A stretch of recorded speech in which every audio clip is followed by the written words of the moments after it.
Well, hello there. Thank you for joining me today. You might want to pull up a chair. I would suggest a snack, but maybe not the day for eating snacks for this topic. Going to be talking about killing. What's a kill box? Well, I believe 100% that the world has become one big kill box. Yes, you heard me right. Run by the U.S. military. And I've been wandering around so much the last few days. So, what I'm going to be doing is asking you to join me, and I will explain to you how I got here, right? Because I keep thinking, about all these jihadists versus the Muslim Brotherhood and all of that. Well, who do those groups attract? Young men. Get the young men off the playing field, and you got a good game of eugenics going now, don't you? So, this is really, in the simplest form, the reason we have all this division is because, and remember, these are just my overview thoughts, okay? Is that the goal of war is to kill young men, take them off the playing field of life, right? Let me explain first, because I read this comment and I thought, wow, that's what it is. I was scanning around and this one comment stuck out to me, and I'll just read it to you directly. Plan is to set up a kill box in the Middle East to funnel drafted U.S. young men and women into to be killed like they did in Ukraine Russia kill box to depopulate Ukraine, and America will lose, so the president can surrender, which will end the Constitution by design. Then the UN will step in to fill the power vacuum, enlists the millions of young migrant fighting age men pouring over the border, which will replace U.S. military with UN migrant army in America. Well, couldn't said it better if you ask me, because remember, I've said for years that Kigali principle that Obama signed the U.S. up for will, in fact, ensure that UN troops, those, the peacekeeping people, will be on the streets here in the United States based on conflict, right? So, what are they jigging up now? Just a lot of conflict, right? So, I really started thinking about this stuff because I thought they've gotten us effectively to murder each other, right? Why do you think the US has all these weapons? Because I think the US is essentially the model of this kill box theory. You're going to think, wow, I'm going to a dark spot. Well, not really. We're just going to the space that we're in, right? We can't just start discounting things because it seems too aggressive or too crazy. But 100%, I believe, because I've said for years that the United States was going to go down first and then they would get the rest of the world. And I've also said that the most psychopaths in the world are, in fact, here in the United States. So, yeah, you want to attract and kill young men, right? Because if you're doing a eugenics program, which clearly 100% this is, they have a need to get rid of a lot of us. How do you do that? Well, get the young men to kill each other. Not a complicated plan, right? So anything that I read, anything significant from, I'll go ahead and post the links below so you can look further. Okay, this one piece said, wars are the quintessential of our Western existence, the final quest for power over the universe. And wars are essential for the survival of our Western growth-based economic system. Wars create needs for more wars, and armed conflicts, wars propel a vicious spiral of conflict dependency. We have in our Western economics created a war dependency that is so crass that, for example, the U.S. economy could no longer subsist without wars. Wars kill and destroy, and reconstruction creates growth. Mass killing helps diminish the world's population, a key objective of the elite's cream of the crop, like the Rockefellers. Wars are horrible. The only good thing about wars is they help reduce the world population. And from this was a quote that somebody gave to a friend. They told this other person, they said, wars are horrible. The only good thing about wars is that they help reduce the world population. These are the words flung in my face not too long ago by a person I thought was close to me. I was in shock and asked, "What do you mean?" And the reason I'm talking about, we have developed this very callous attitude over who should die and who should live.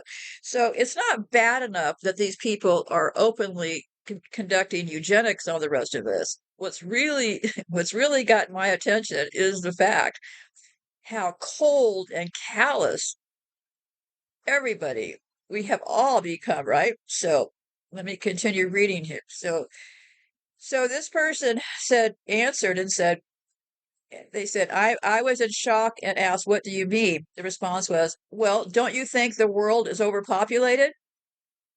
I couldn't believe that these were the thoughts of somebody I had respected. They may well be the thoughts of common people in my close vicinity. By opening my eyes to a dimension I ignored until then, the secret thoughts and dreams of people, maybe of the masses, began revealing themselves. Thoughts that are expressed only in an ambience of familiarity, or perhaps when under the influence, when often the innermost truths come to the fore. Yeah, I believe that a lot of the population believes that killing is kind of okay because, after all those people, really, if they were gone, there'd be more food for the rest of us, right? It's just that general thought process, right? Overpopulation is a Western egocentric fantasy. Western comfort is afraid of having to share some of their excesses with the poor underhumans of so-called developing countries in Asia, Africa, and Latin America. These slowly emerging continents that have been raped for hundreds of years by precisely the same Western colonists, which today claim overpopulation and wage war around the world in a new form of colonialism. According to FAO, the UN's World Food Organization, the globe's current agriculture potential could feed at least 12 billion people. If only the food would not be subject to speculation and would be properly distributed. But it isn't. Food, crop, and this is explained because they're always saying, well, yeah, there's plenty of food for everybody. Well, there isn't because of this thing I'm trying to explain here with this food speculation, okay? So, food crop speculators in the US and in Europe command the price. They literally control who may live and who must die by famine.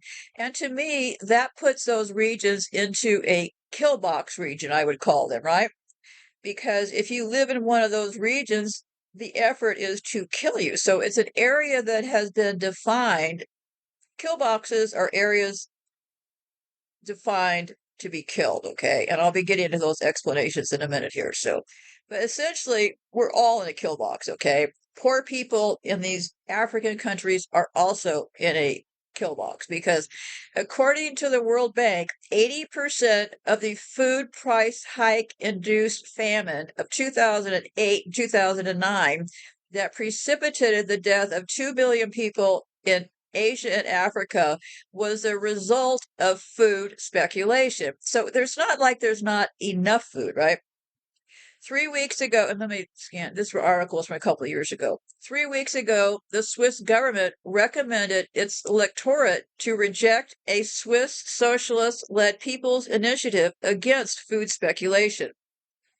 Their main arguments were denial that food speculation caused famine, and if we forbid food speculation, the speculators will leave Switzerland. Yeah, Switzerland's a pretty crafty place there, right? A lot of food stuff comes out of Switzerland. Got Nestle's and all those toxic people up there. Well, like they've always said, control the food, you control the people, right? That's not a complicated process. In weaponry, a kill box is a three-dimensional target area defined to facilitate the integration of coordinated joint weapons fire. It is a joint forces coordination measure enabling air assets to engage surface targets without needing further coordination with commanders and without terminal attack control. So, what they've done is drones are considered kill boxes. Drones work within kill boxes, okay? And this will all make sense in a minute here because what they have done in using these drones is they've defined new ways to murder people, right? And they've also defined it in a sneaky, kind of crafty legal way. Because this is all about manipulating the laws. They come up with these laws, I guess, to make us think things are going to be okay, and then they then proceed to manipulate the laws. So it has to do with these drones and stuff. So and it also has to do with eugenics, a topic near and dear to my heart. Such a joint coordination measure can help commanders focus the effort of air and indirect fire assets and also restrict the trajectories and effects of surface to surface fires. There may be no fire areas, and those are called NFAs, and those are restricted operation areas or ROAs. So they have these so they go on to say that no friendly ground forces should go into a kill box unless covered by a no fire area. So yeah, it just gets crazier sounding, right? So a type of fire support coordinating measure. A kill box is often defined by a grid reference system based on lines of latitude and longitude superimposed upon a map of an area of operation. So basically, you look at a map and you say, okay, well, this area here that I'm going to outline, this is going to be my kill box. Okay. And this is very, very important to keep in mind. Each square of the grid may be subdivided into smaller boxes, each of which may carry its own level of permissions or restrictions on the use of air to surface or surface to air weapons. First developed by the U.S. Air Force in the late 1980s, the technique, kill boxes, gained notoriety throughout its first use during the first Gulf War, 1991.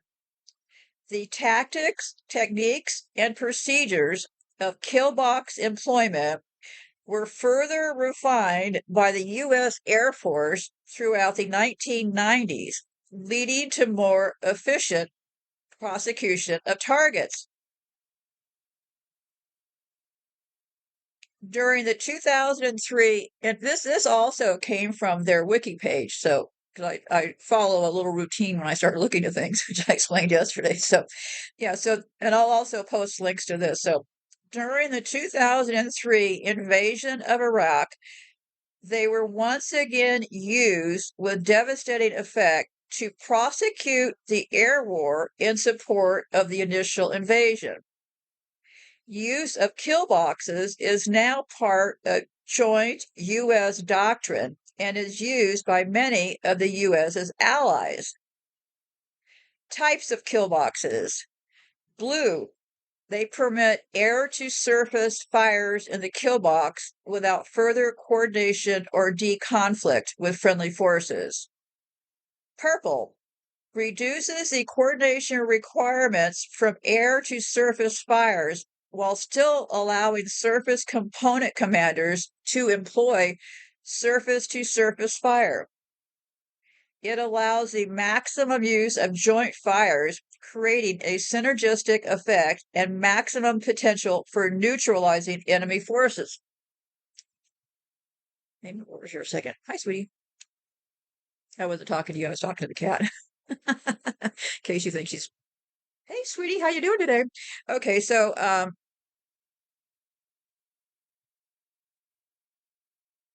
misconceptions. While engagement authority is automatically granted by the establishment of a kill box, it does not relieve weapon systems operators of the responsibility for complying with requirements such as commander's designated target priority. They have these things called positive identification, meaning you need to look first, right? Collateral damage assessment, rules of engagement, and special instructions. The military, so yeah, so what happens is they have these so-called rules for how these things are supposed to happen, but they don't happen that way. I'm just trying to express that they have. I'll tell you a little bit more because the Department of Defense, the people with all the pornography on their computers. I put links to all of that in the last show. The Department of Defense are the ones who did the vaccine. The vaccine is also considered a kill box, interestingly enough. So this kill box thing has a wide spectrum of things, but in order for me to express it to you, I will try to just keep going down the list here, okay? Because why would they want to kill off all these men, right? Because, well, you take them out of the playing field. Why do they lock up every black man they can get their hands on in this country? Same reason, right? It's a form of eugenics. So, um, there was this piece I found and talking about. I was looking into this kill box things, right? Why would you want to get a bunch of people killed in war, right? Well, here's one theory. The military, and probably like these protest group, true. Like if you join the Muslim Brotherhood, you're probably not some dude who hangs out in the library after hours, right? I'm just guessing. So if you join Al Qaeda, you're probably in for some action, right? You're probably not the shy, or you may be the shy type, and that group gives you the power that you've always wanted to unleash, right? So the military will attract males who are high in such traits as bravery, valor, self-sacrifice, and other characteristics which ensure in-group cooperation and thus the success of the group. So if you attract people who have traits like bravery, valor, self-sacrifice, and these characters, it will ensure in-group cooperation and thus the success of the group. They will be killed, leaving behind, to put it bluntly, people who are cowardly and selfish. So yeah, there's this man, his last name is Lynn, and he did some writing as far as a selection in the military. And he quoted this person that says, war involves what students of this subject call reversed selection, in which the best are chosen to be killed and the worst are preserved to become the fathers of the future. Well, I mean, look at it this way. What did they do like in India before the British left? Well, they got the population down to the point of hardly any intelligence level, right? And India has worked very hard to bring up their intelligence levels. So part of the pattern these people always seem to do is they dummy down the population. I mean, look no further than the United States and, getting all the kids to get the wrong information. And then there's also this other view from this page that I read and about these drones, okay? Because drones are unidentified in all this war business, okay? So that gives them massive killing capabilities. And these drones get set out within kill boxes, okay? So this person went on to say the involvement of the CIA in U.S. drone attacks in Pakistan and Yemen makes independent verification almost impossible because it creates an insurmountable obstacle to transparency. In a joint report in October, and Amnesty International and Human Rights Watch said that U.S. officials could be found guilty of war crimes for the secret CIA drone attacks, which have killed hundreds of civilians in Yemen and Pakistan. And you know, kids, you can get your own laser flashlights to deal with these drones. You realize that a drone against another drone would be an interesting match, right? just, just saying. Just saying. Okay. So where was I? Oh, the secret CIA drone attacks. Okay. Well, this is what makes it secret, right? Because if you want to take down a drone, and I'm not saying you should or you could, well, you could, but I'm not saying you should, but I'm just indicating.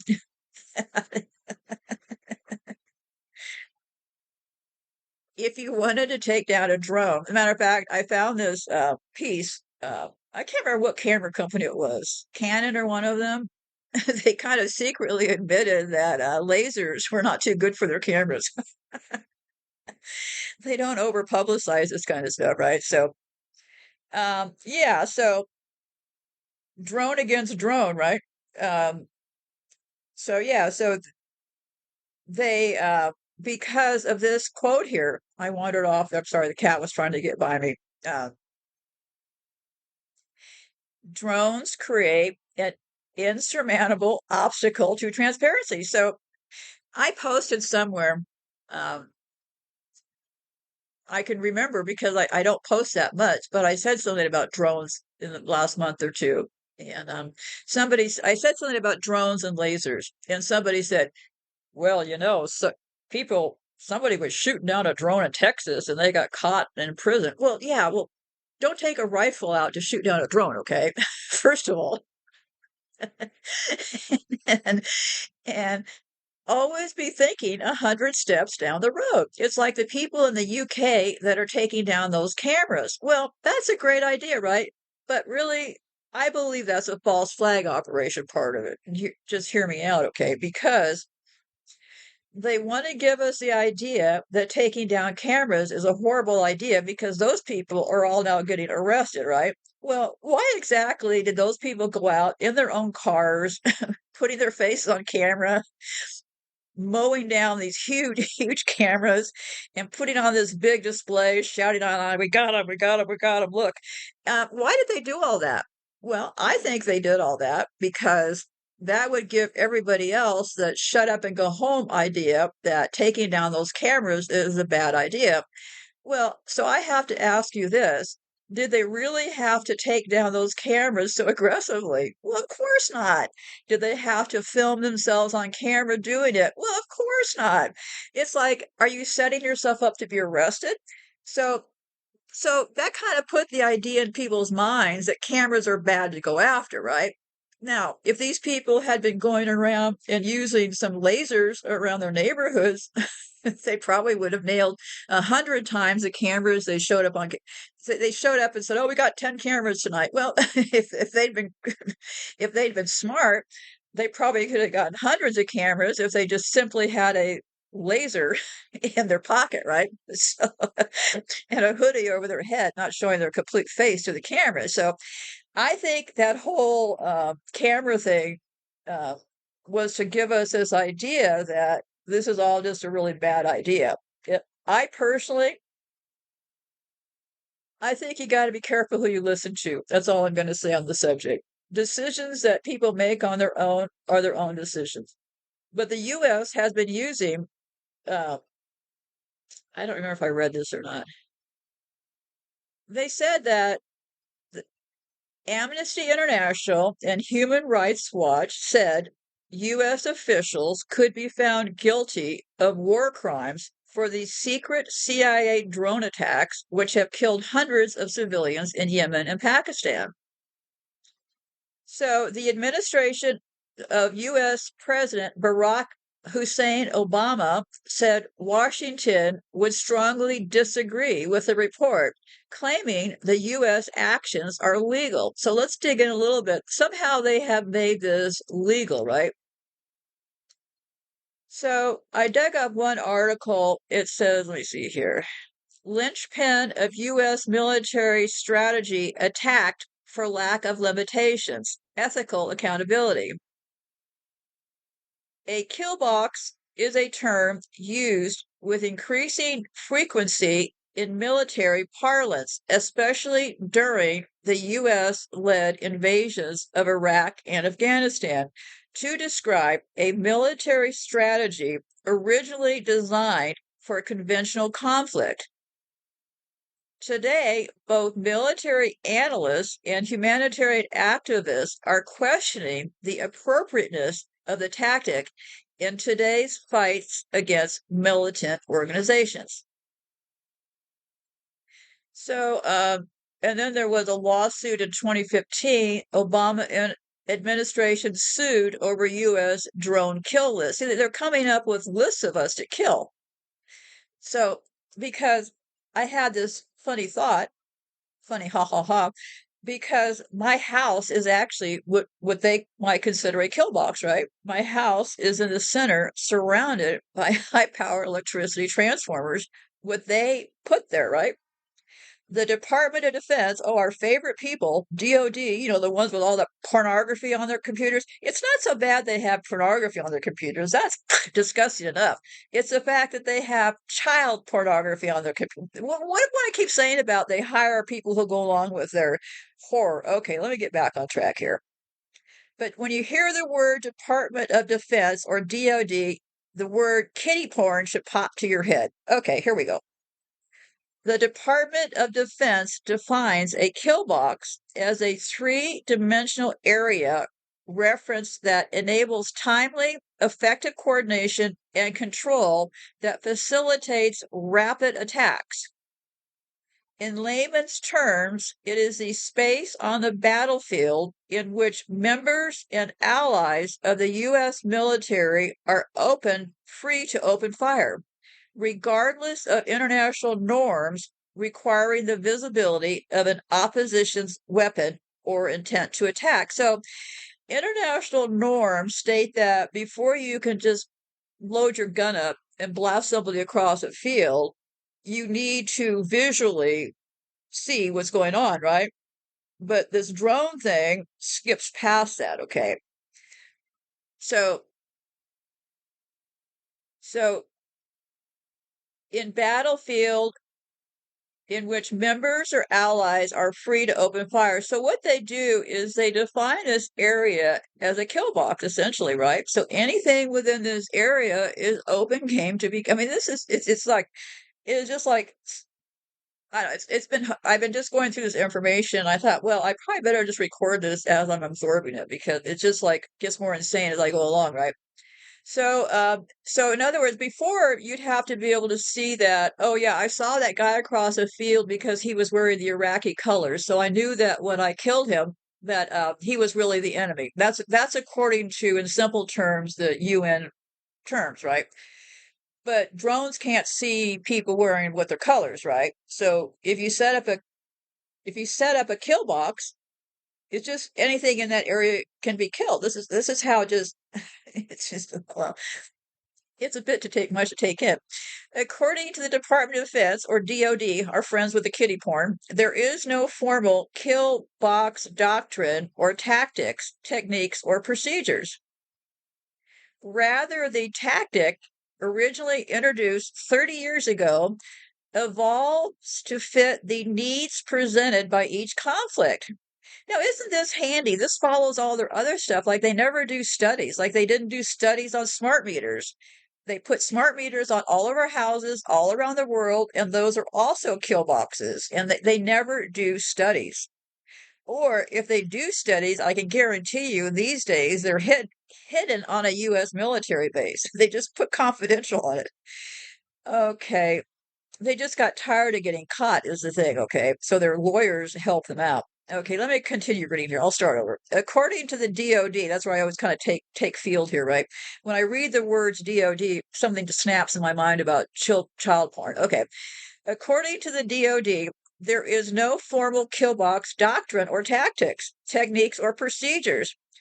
Rather, the tactic, originally introduced 30 years ago, evolves to fit the needs presented by each conflict. Today, many fear this leads to indiscriminate killing in populated areas where civilians lack sufficient warning to stay away.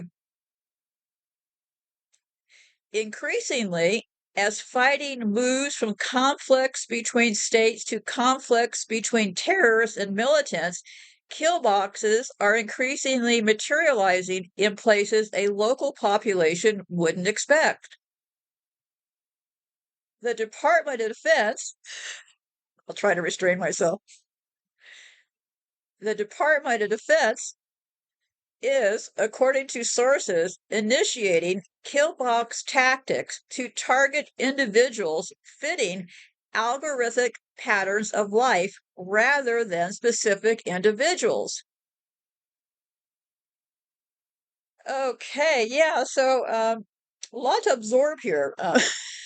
I hope that, yeah, I never really saw this one coming. Kind of had an idea about those drones, but I haven't really had a lot of time to look into every specific these psychopaths are doing. So these kill boxes are really something else. Okay, let's see here. Then I found an article called "Life in the Kill Box: Eye in the Sky Targets: The Ethics of Drone Strikes." And it said Director Gavin Hood talks to CNET about kill chains, drone police, and how the U.S. government has ripped up the Geneva Convention. So I don't know. This guy, Richard Trenholm, and I'll have his information below from CNET. He covered technology, and it went on to say, you might think of drones as friendly things like the DJI Phantom you fly yourself, or the Amazon drones that could soon be delivering your groceries. Think again when it comes to military drones. An MQ-9 Reaper unmanned aerial vehicle with a 66-foot wingspan can loiter 50,000 feet above the earth for a day at a time, poised to hit a target with a devastating 3,800 pounds of Hellfire mission payload. Okay, so this MQ-9 Reaper, unmanned, okay, 66-foot wingspan. Of course, it's 66 feet, right? A 66-foot wingspan. Well, that would take it out of the range of what I understand a laser could take it out with, okay? But as with all weapons, the awesome firepower of a drone needs to be aimed accurately. It's less about technology than about strategy, about the way it's deployed, said Gavin Hood, director of the 2016 drone drama called Eye in the Sky, out now on DVD and Blu-ray. Drones are new, but still a weapon of warfare. It doesn't matter if it's a drone or a sniper rifle. The question is, did we kill the right guy?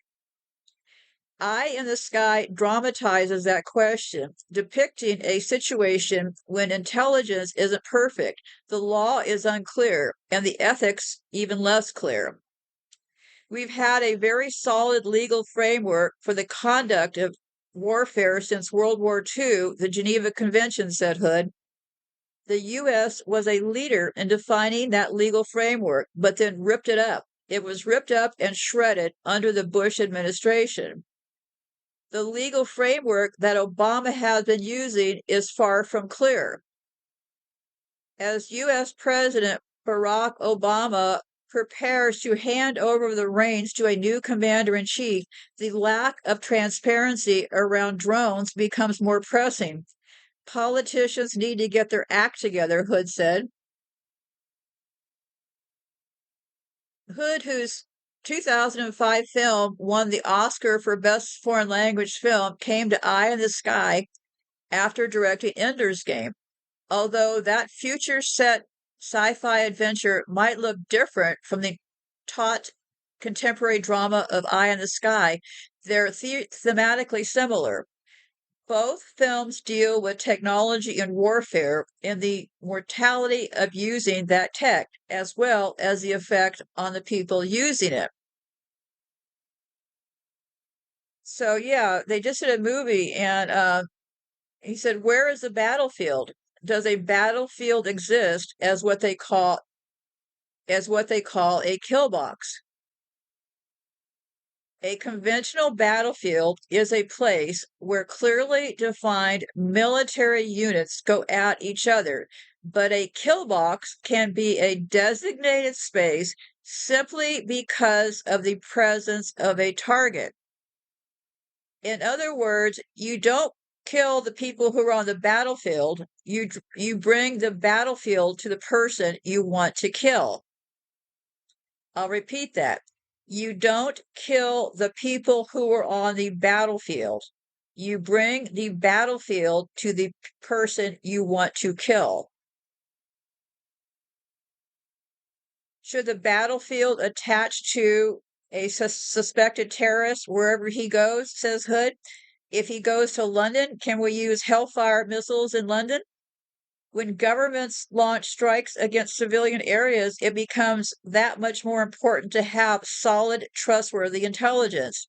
But even a drone's high-resolution images of an area or an individual can't produce absolute certainty. There are many who argue drones are more accurate because we have a camera looking down, said Hood. The military might argue we have total situation awareness. We don't. We have improved situation awareness, but we still need intelligence. Hood pointed out that more than once drone strikes have killed women and children gathering for a wedding. We are seeing some of the picture, but we are not seeing all of the picture. To fill in that perspective, the film shows the characters are also using tiny micro drones let me start over again. To fill in that perspective, the film shows the characters also using tiny micro drones disguised as a bird or an insect to fly right into the terrorist's house. These tiny drones may seem like science fiction, but they're based on real devices like the Hummingbird and Black Hornet drones. So he went on to say they have to know. Let me see. Yeah, because years ago I talked about drone operators under Obama were having high levels, and they were drone operators here in this country, high levels of stress and mental breakdown, high turnover, because they were sitting in offices killing people from a distance. Despite being thousands of miles removed from the death and devastation, Hood said drone controllers are under more stress than fighter pilots because they're expected to stay and record images of the destruction. Hood noted that the military avoids the word drone in favor of remotely piloted aircraft. In their mind, there's still a human being involved, he said, referring to the pilots with their hands on the joystick. But which human being? What kind of person is behind the trigger? Is that person stable? Hood described that the ethical issues surrounding drone use as standing at a strange intersection of warfare and policing. It could get stranger still if we move to full autonomous weapons, dropping the human operator from the equation. Hood tied that still hypothetical scenario to the very real and current controversy over police shootings, wondering if drones could take on the work of policing as well as fighting wars. In the world of robotic policing, there are those who argue robots with high level of artificial intelligence could be programmed to police a crowd with less chance of an emotional response. Maybe a robot is less volatile. If a robot is less likely than a human to panic or to bring its own prejudices to bear, it still operates on instructions given by humans. What should those instructions be? Should a drone fire on an individual or crowd if property is damaged? Or only if human life is under threat? Hood relates this to dilemmas posed by autonomous vehicles. As self-driving vehicles hit the road, ethical situations like the trolley problem, which ask how you would choose between potential victims of a runaway trolley, becomes very real concerns. As seen in the film, drones offer such a range and destructive force that even when the people behind them feel justified, the use of the weapon could be counterproductive. The real goal from the Western point of view, Hood said, is to reduce the amount of extremist ideology activity of whatever kind in the world. With any weapon, we have to ask not how great is this weapon, but to what extent this weapon reduce or aggravate extremism. So when asked if he believes drones are a good thing, Hood can offer no single answer. Would I advocate the use of drones in Iraq against ISIL? Absolutely. You have a camera, you can tell ground troops what's going on. See, here again, here we get into some slippery territory, right? And these are even people that would say, no, wars are bad, right?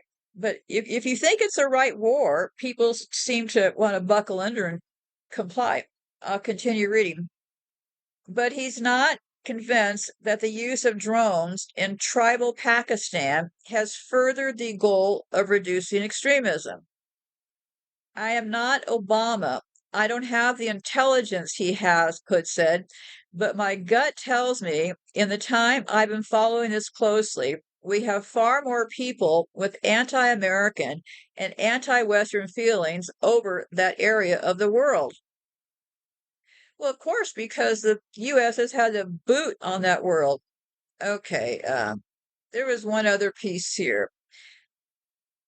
NATO kill list in Afghanistan responsible for civilian deaths. This is from 2014. For example, a compound full of bad guys would be an appropriate kill box, according to Pentagon strategists, but the home of an innocent in proximity with the wrong group would not be. However, the method in which a U.S. military analyst determines the parameters of a kill box led to an inability to discriminate between the two. Today, analysts triangulate the location of a known target's cell phone, and military command calls for a kill box, instructing soldiers to eliminate anyone within those coordinates.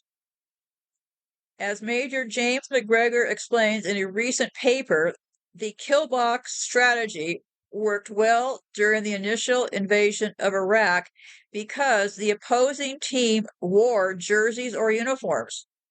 A soldier was able to examine a perimeter and identify whether or not enemies were enemy combatants. However, as the conflict has devolved into repeated attempts to thwart military and terrorist uprisings, the ability to discern between combatants and civilians has been compromised.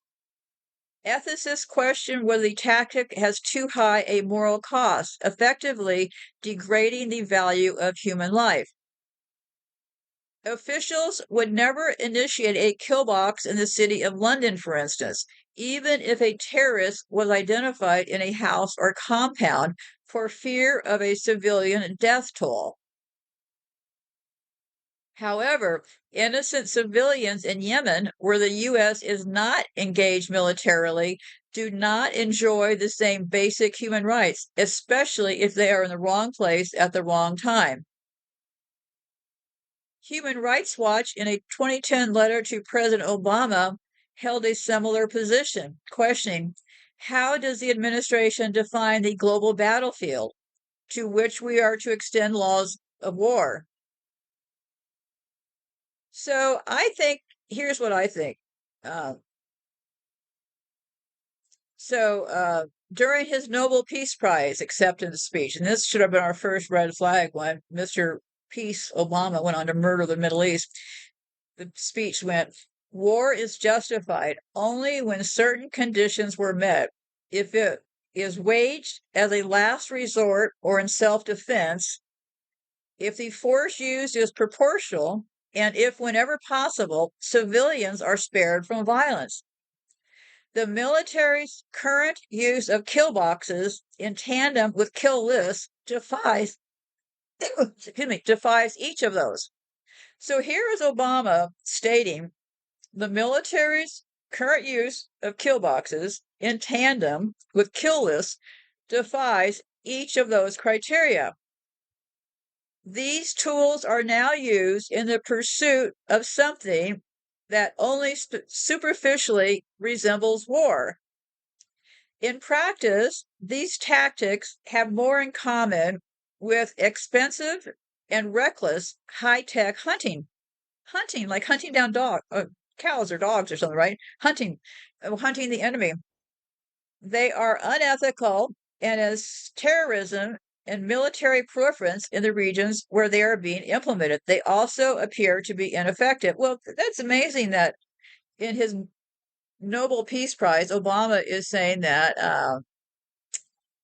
something that shouldn't be used, right? And of course, he went on to use them. Let me see, who was this here? Relying on kill boxes together with other high-tech tools of warfare, such as drones, is just the newest and most sophisticated way in which Western military powers mistake a strategic tool for a literal description of reality. When a kill box is implemented and the people or objects within it are destroyed, terrorists are not necessarily killed, just as innocent people are not necessarily spared. Sometimes finding yourself inside of an American kill box is enough to be retroactively defined as guilty. If a DOD, the people who have kiddie porn on their computers, algorithm identifies a person as a combatant, the military assumes he's a combatant. Then the abstract proof is considered sufficient. It's the very definition of confusing the map for the territory it represents. In layman's terms, kill boxes sound like torture devices.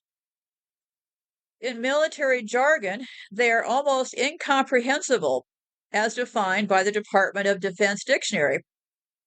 I wonder how they define kiddie porn in that same dictionary. They are three-dimensional area references that enables timely, effective coordination and control and facilitates rapid attacks. So the DOD, the people who do the kiddie porn, say that they are a three-dimensional area reference that enables timely, effective coordination and control and facilitates rapid attacks, okay? But despite their ominous name and complicated technical definition, kill boxes are actually relatively simple in concept. They are three-dimensional cubes of space on a battlefield in which members and allies of the United States military are completely free to open fire. Yeah, they just say, "Hey, look here on the map. We're gonna make this a kill box," and then everybody just can start firing. According to DOD, there is no formal kill box doctrine or tactics, techniques, or procedures. They require a sophisticated web of logistical, bureaucratic, and technological expertise to implement. Like most military tactics, kill boxes aren't new. They've been around for nearly 30 years now. But they are constantly being reinvented for new conflicts. In recent years, kill box strategy has shifted.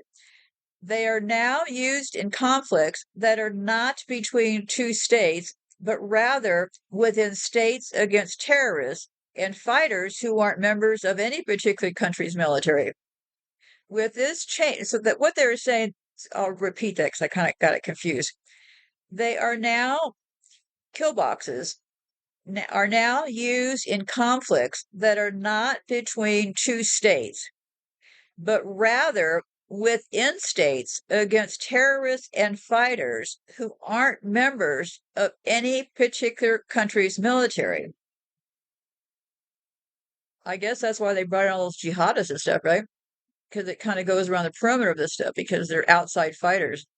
With this change, two things have started to happen. First, kill boxes have materialized in places the local population might not expect. And second, kill boxes have been used in conjunction with disposition matrices or kill lists.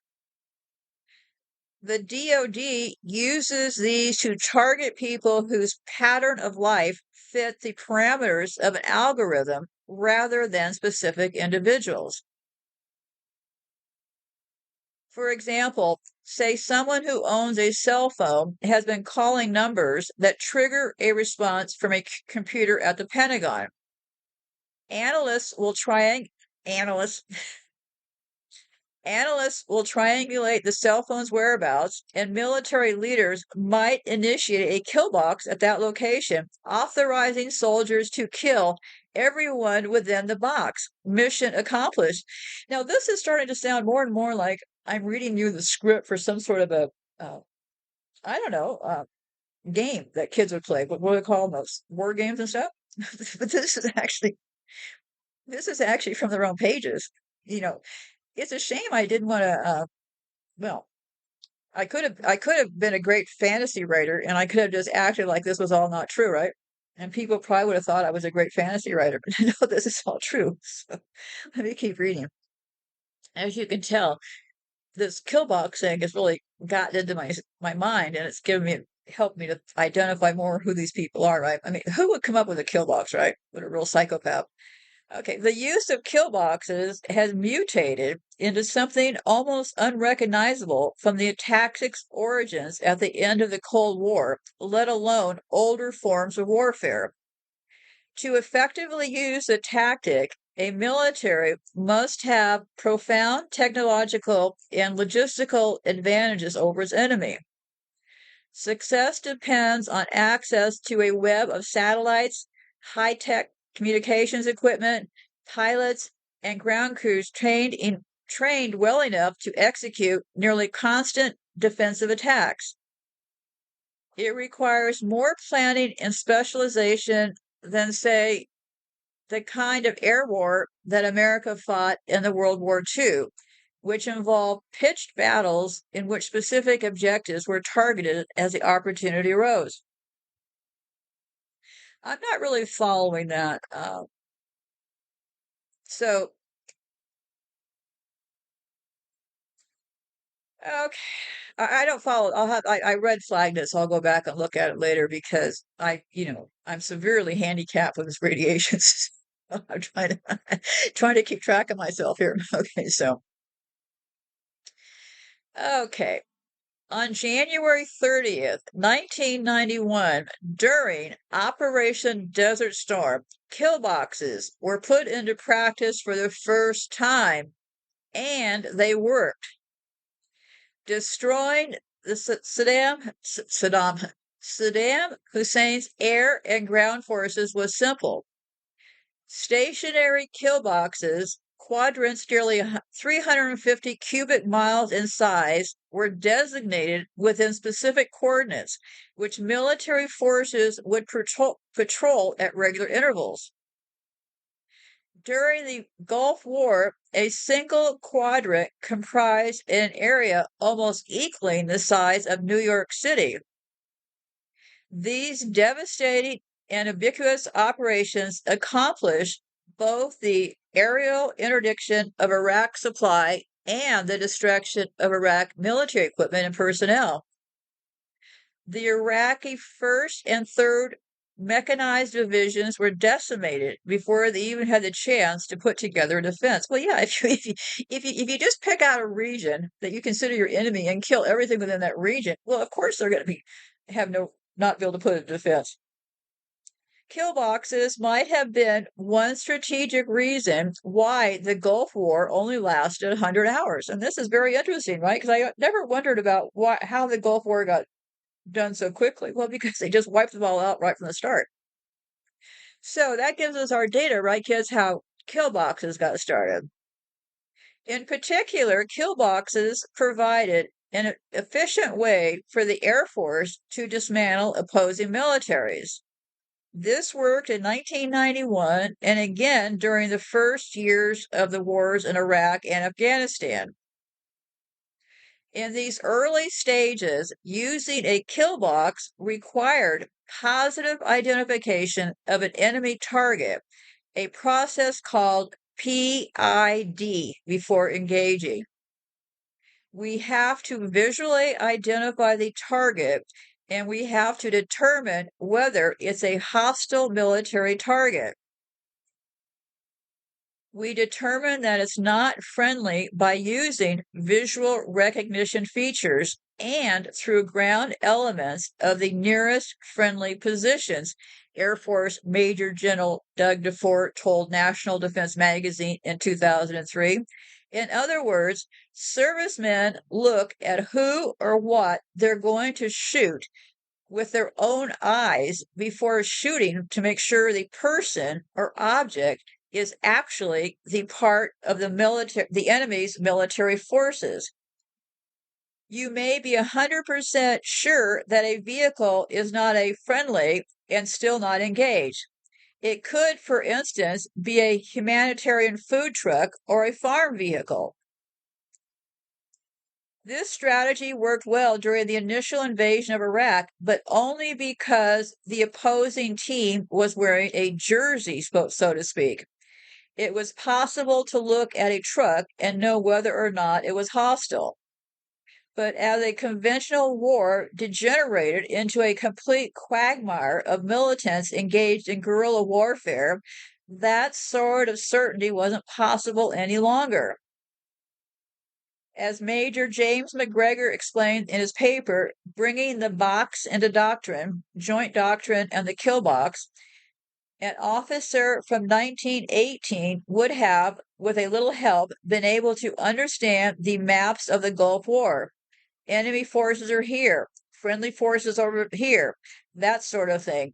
But today, the enemy could be anyone, anywhere. This type of warfare doesn't naturally lend itself to kill boxes. As the American military started using kill boxes in conjunctions with drones in targeted killings, it effectively grafted a strategy from the past onto the present, a la Frankenstein. The military began using kill boxes in the so-called War on Terror as a technique to exert force in ungoverned spaces, territories that are not controlled by a state and are populated by people who might not share American cultural values. Kill boxes are only used in places that are very different from the United States. Military forces would never initiate a kill box Military forces would never initiate a kill box in Manchester or Ann Arbor, for example, even if a suspected terrorist. Well, I disagree here vehemently, okay, because this person is saying that the U.S. military would never issue a kill box in the UK or in Ann Arbor, Michigan. Well, I disagree because my house is in a kill box, okay?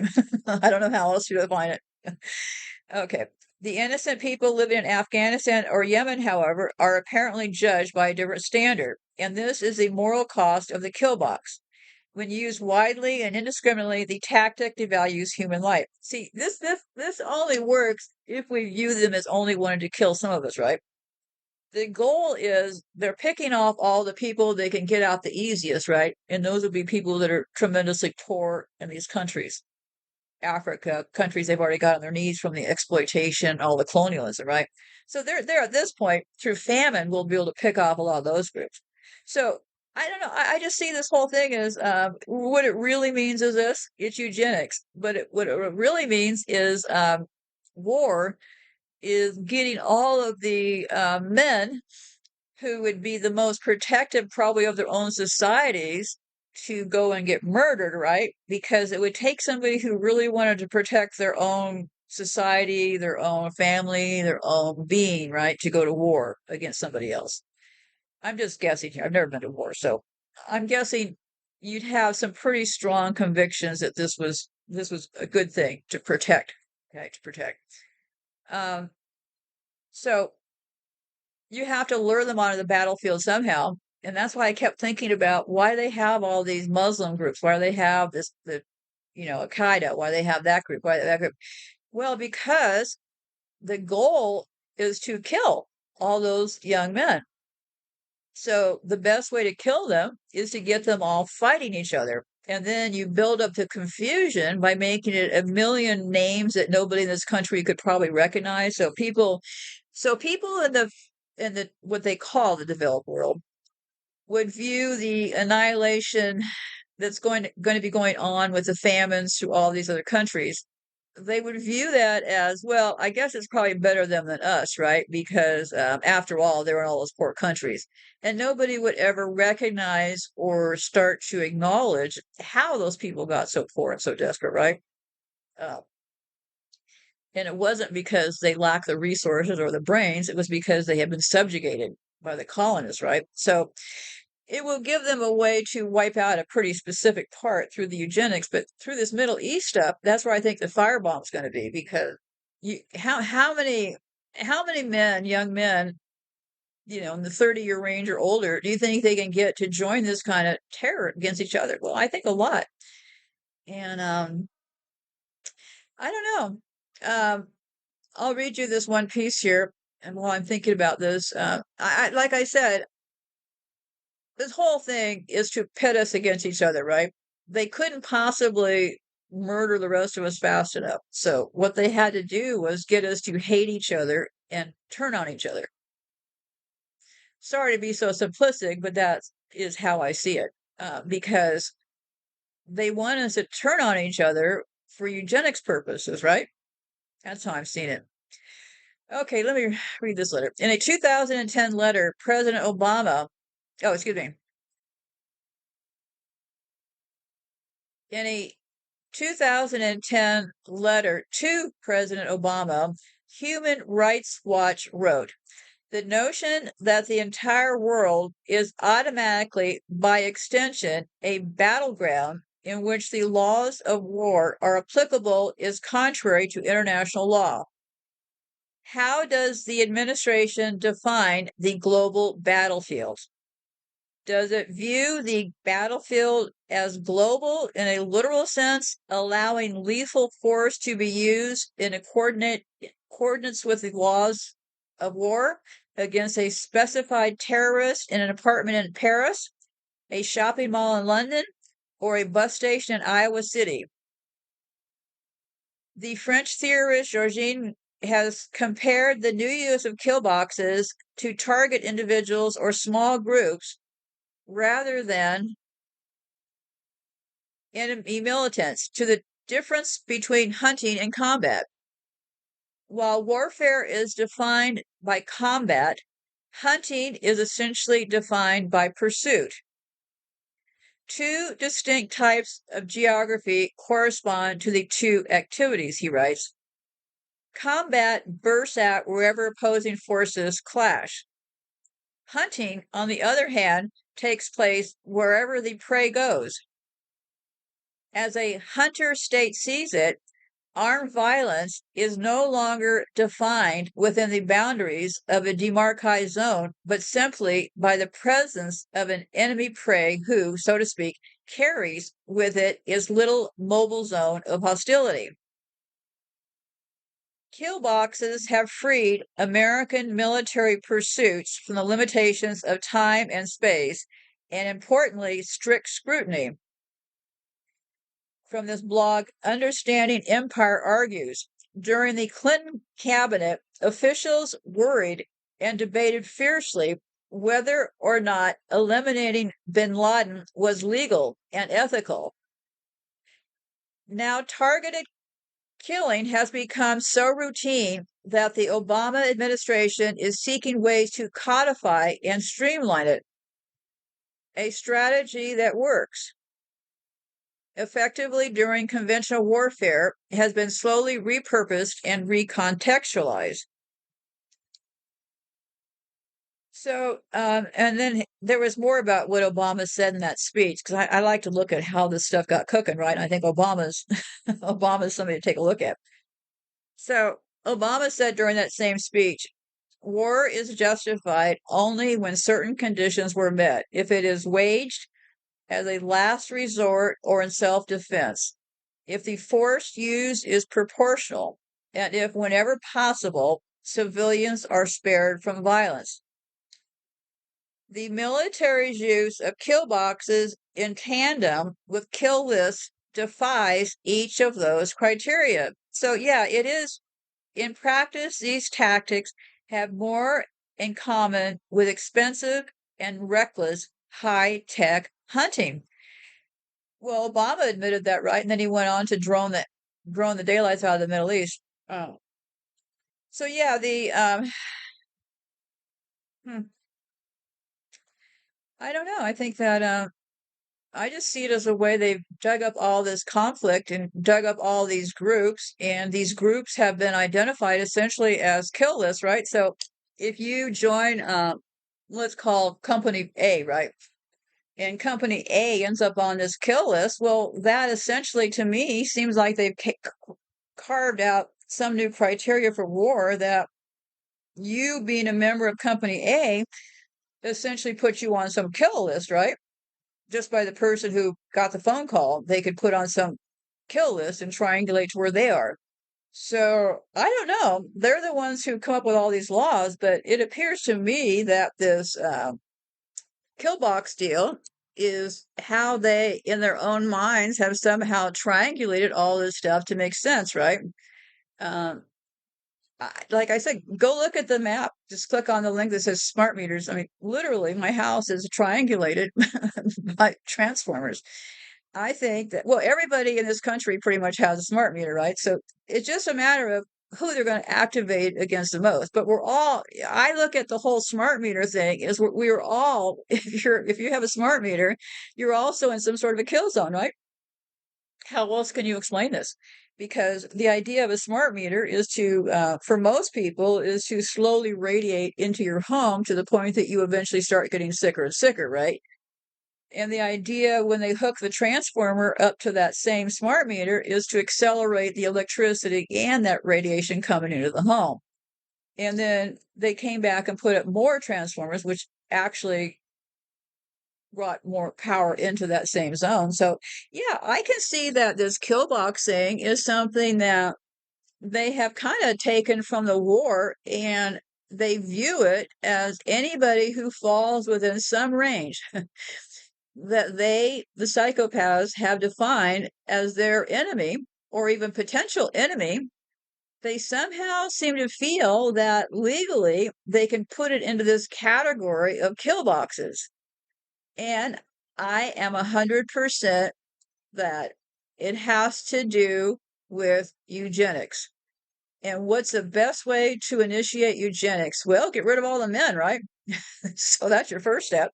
And that brings me back to my suspicions over all these children having to be stolen and shifted all around the world, because there's just a lot here. There's just a lot here to unpack today, because I keep thinking about why they have to steal all these children to populate all these places. Probably because men early on were in some sort of early kill boxes, right? And these kill boxes took out a bunch of the parents, and then they had the kids. So if you can kind of look at their actions through the lens of a kill box, well, and the kill boxes expand to these drones. Um, and the drones are really the simplest part of this whole thing, right? I mean, sure, they're big military drones or something else, I mean, they're worth millions of dollars and stuff, but really, what they're showing us is these militant groups are operating with drones like anybody could get, right?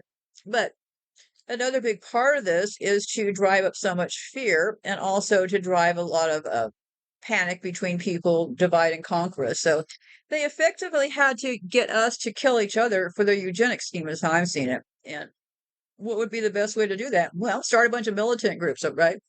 And get all those militant groups fighting against each other in war. And that brings out all the really capable. And I'm not saying that men who don't join militant groups are not capable. I'm just saying that it probably brings out an element of the population, okay, and would probably leave behind another type of population. The people who are willing to gun forward at all costs, right? So it would be a pretty big divider of who they would want to take out first, right? Because if you're going to go after your enemy, you're going to go after the person who might likely get you, right? So if you take out all these whipped up and angry young Muslim men, well, there probably won't be around to take down your drones or do any of the other stuff because you effectively have gotten them to all kill off each other. So pretty interesting strategy, right?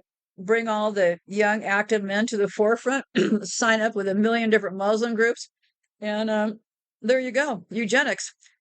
And this will sadly, if it doesn't reverse, this will sadly get a lot of the Middle East to be killing other Middle East people who were just badly influenced by the main psychopath, the United States military. And I'm going to go look for that piece I had about the. I read an interesting piece about the military and the eugenics as a kill box with the vaccine. So let me go look for that. Well, it's on my mind. In those articles I read, there seems to be this presumption that, well, they would never probably call it a kill zone in the United States. Well, or London.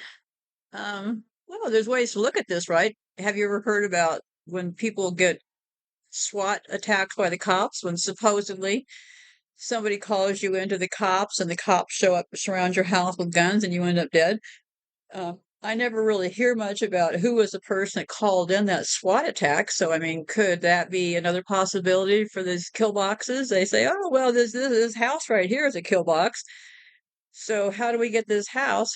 Well, we call in a fake SWAT attack and just get the cops to show up and kill that person. I mean, this does not seem like far-fetched information to me, at least, for them to be able to enact what they want under the guise of law and order once again, right? And then they would have all their attorneys to say, whoa, wait a minute, we don't know who called that in. See how it could all work? I think that's the definition of what we're looking at. This eugenic program is killboxing us. Okay, and I will, of course, put this article below. It is from the expose. It's called COVID Injections Are Weapons of the U.S. Department of Defense's COVID-19 Killbox, researcher says. And this article, February 2023. During the COVID era, well, as a matter of fact, it has been militarized because if you remember correctly, under under Trump, it was actually the rollout was military. The whole thing was military. Okay, so during the COVID era, public health has been militarized.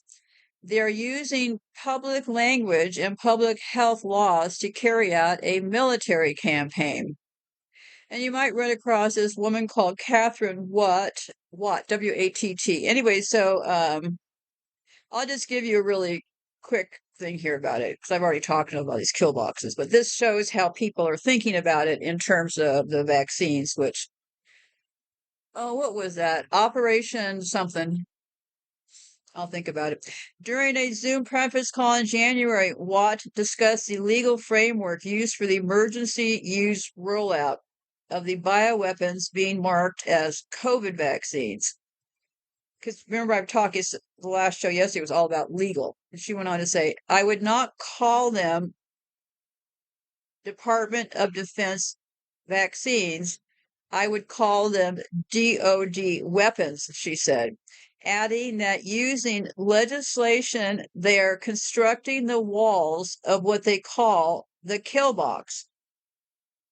The kill box is a military term used to describe the three-dimensional area reference that enables timely, effective coordination and control and facilitates rapid attacks.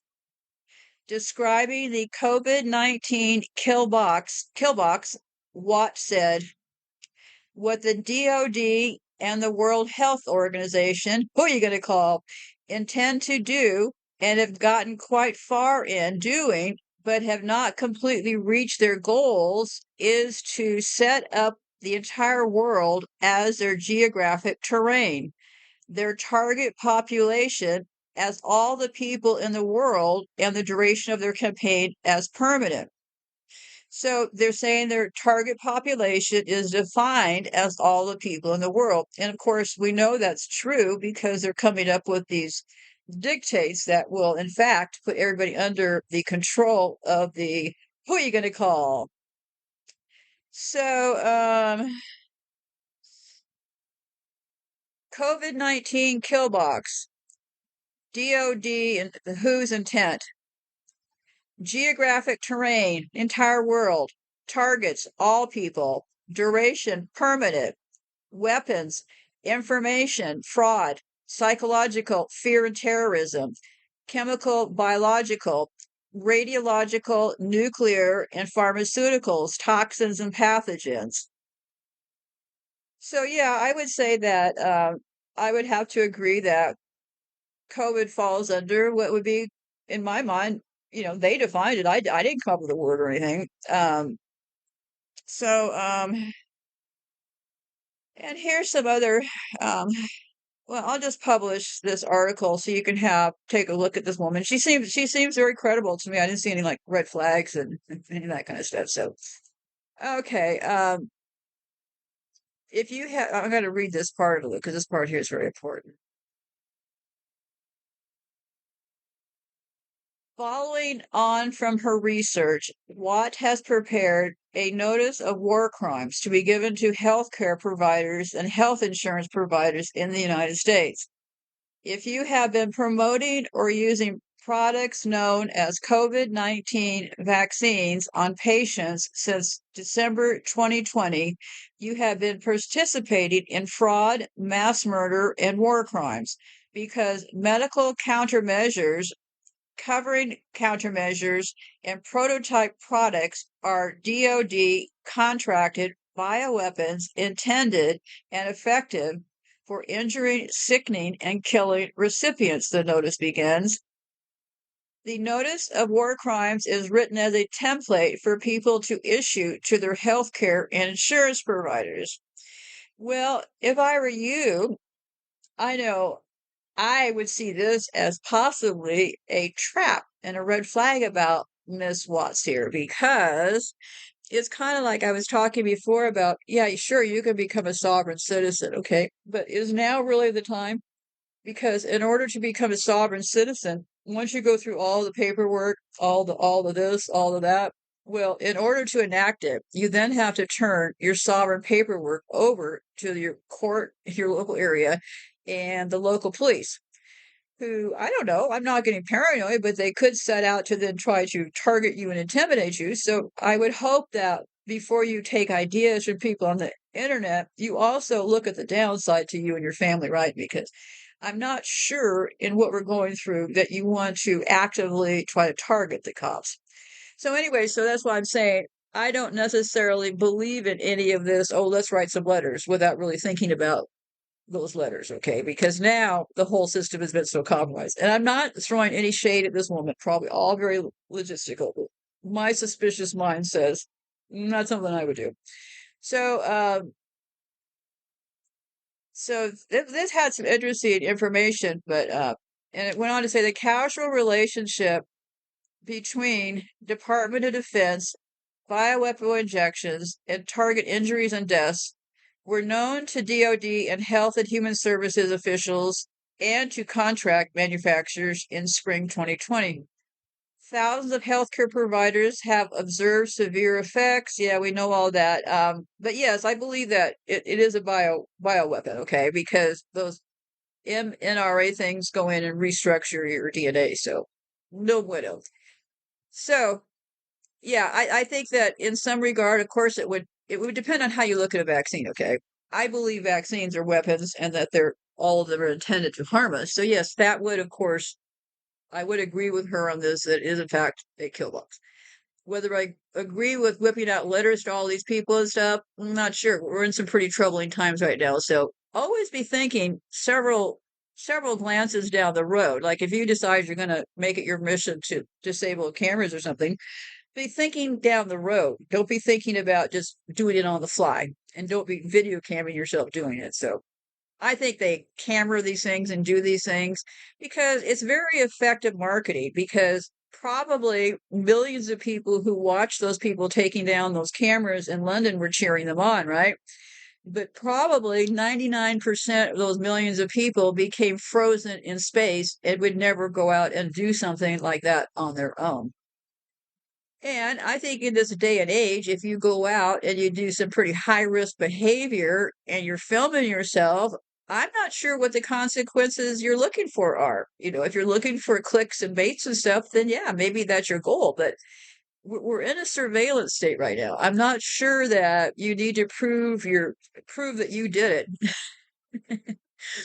If you have this desire to go out with a million hits showing you takedowns on cameras, well, that's great. But just keep in mind that one action may take you down too. So if you want to be effective, you be quiet. If you want to keep moving, you be quiet.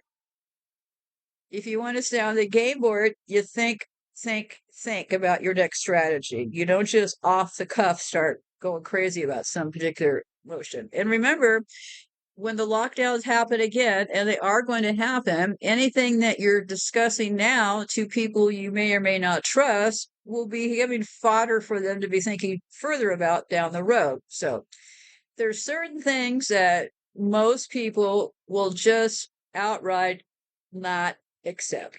And I'm not sure that us trying to convince them to accept that is really our role.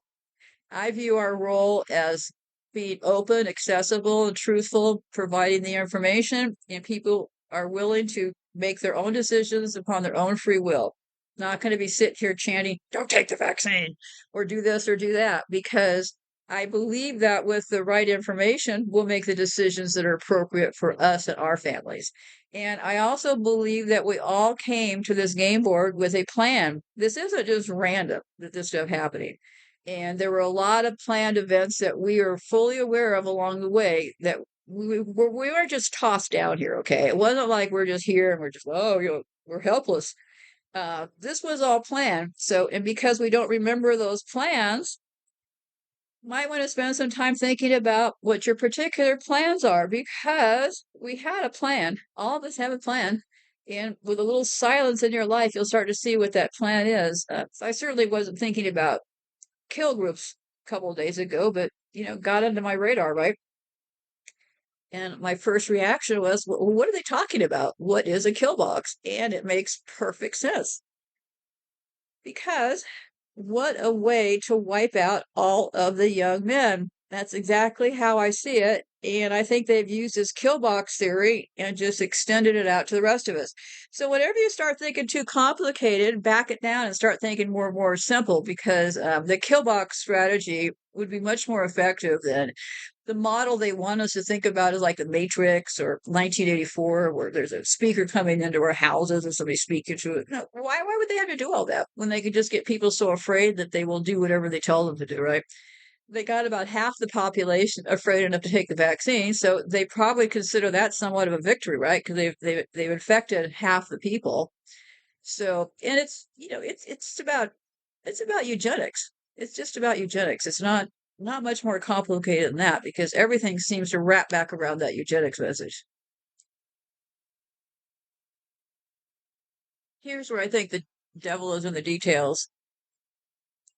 This Rutgers University law professor, who writes extensively on the law and ethics of war, said that a fundamental problem underlying the repeated civilian casualty incidents from drone strikes was the U.S. refusal to ratify or adopt the first additional protocol to the Geneva Conventions from 1977, which dealt with the protection of victims of armed conflicts. The protocol says warring parties have a duty to verify that people they are targeting are not civilians. The U.S. military only acknowledges a duty to take feasible precautions in good faith to avoid civilian casualties. You shouldn't just be asking, are their movements consistent with the hypotheses that they are an ISIS operation? You want to ask, is any of this inconsistent with them just being an innocent civilian driving a Toyota Corolla? They asked. Does the U.S. Because the U.S. does not expressly adopt that principle, it lends itself to this unstructured collection and analysis of information that's not asking the right questions.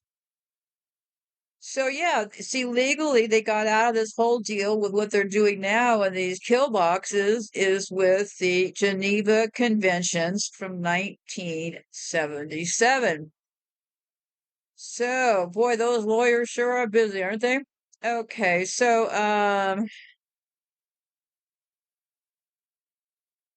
all they will do when these things happen is say, "Whoops, didn't mean for it to happen." And because they have protected themselves legally, well, that's just kind of the way it goes now, isn't it? Well, I feel like I've left more questions than answers, which is very good because time will tell. It does answer a big question in my mind as far as why all these groups and why do they want to get these people fighting each other. It's just not what it appeared at first, because of course I always saw war as eugenics, but just all these different groups and stuff is what kept getting my attention. Because in the past, remember, they had supposedly the Civil War, they had like the North against the South. In the past, it was always more defined, like Hitler versus everybody else, right? When really it was them behind it all, right?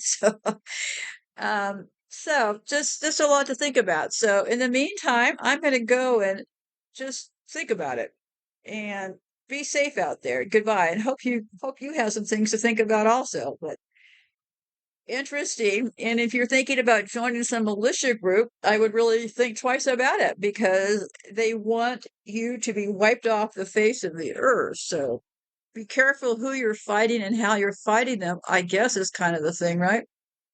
Because they have it manipulated that everybody is taking down each other, which is the very sad, sad part of this whole story. So with that, I bid you goodbye.